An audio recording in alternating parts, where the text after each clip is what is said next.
Now, here's a question for you. What's the average age that most people in America die? Is it 78? Is that what you've heard? Okay, so it's gone up a little. Of those 78 years, how many of those years are what we would call disabled years? Mm-hmm. In other words, the quality of life is not even 60 or 70%. How many of those, in general in America today? It's about 12, yeah. 12 disabled years a person lives. And that doesn't mean broke your femur when somebody tore into it. That's chronic illness related. So has that changed since the expectancy of more centurions is projected for the next 20 years?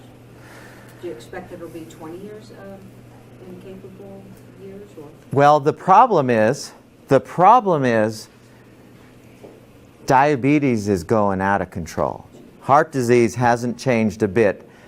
Cancer is still, we have 600 or 700 people, or 1,700 people dying every single day from either cancer or heart disease.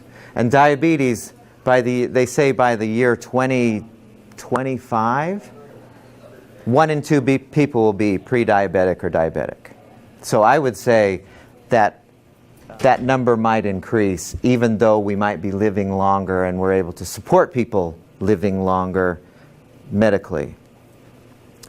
But here's the thing, and this is the cool thing about where we're going is,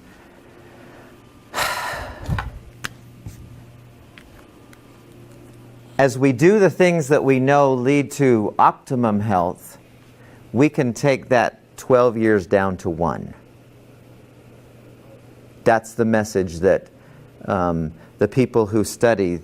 Let me explain what I mean by this. So we have a continuum, and on this end of the continuum we have death and chronic disease,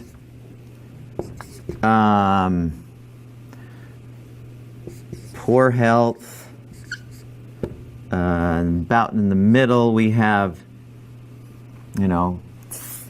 living but not thriving, so surviving maybe. People like that who are just getting by day to day.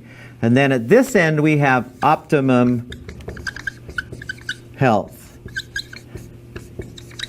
peak performance, self-actualization, if we're thinking about the mind level, self-actualization, even spiritual enlightenment, we'll say, enlightenment. Now, if we were to look at the country, it kind of looks like this.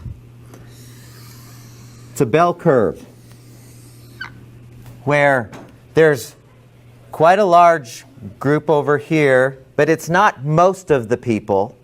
And then at this end, there's a small number here as well. Not very many people are at this optimum level. Right?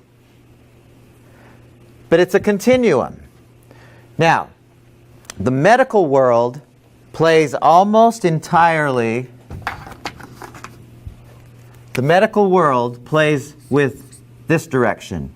And their job is, in general, to keep the people from going more this direction, right? They want to stop them from continuing this way. In general. They don't do a lot of healing in the medical world. They do wonderful things to keep people, and I'm glad of this. If my mom has a heart attack, I'm going to want the $200,000 it costs to get it so that she no longer has a heart condition.